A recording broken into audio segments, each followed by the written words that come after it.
प्यार में जे हमारा के कैलक बदनाम हो, उहे समाजे आज ठोकेला सलाम हो।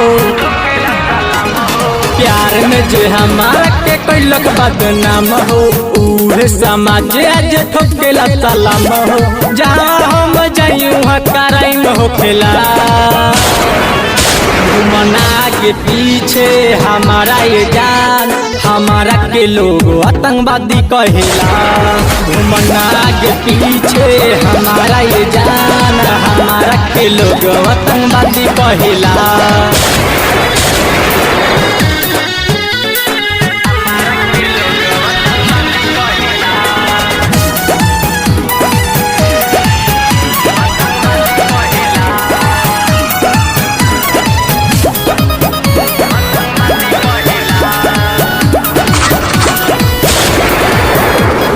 गली गली शहर शहर हमर नाम गूंजेला।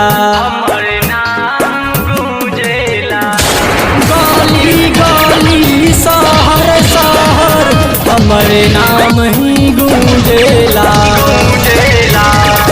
हथेली को जान लेके हम घूमिला। घुमना के पीछे हमारा ये जान, हमारा के लोग आतंकवादी कहेला।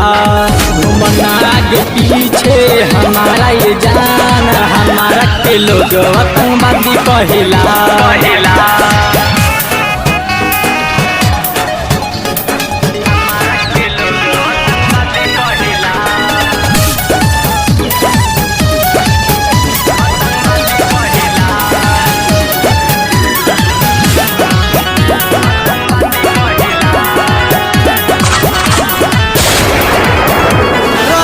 हमरा साथे झूठो हो बदनाम हो, संदीप चौहान बारे पहले ही बदनाम हो।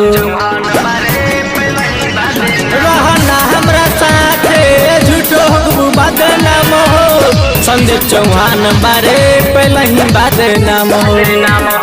अब पुलिस हमरा जान के दुश्मन बनल बा। घुमना के पीछे हमारा ये जान, हमारा के लोग आतंकवादी कहेला। घुमना के पीछे हमारा ये जान, हमारा के लोग आतंकवादी कहेला।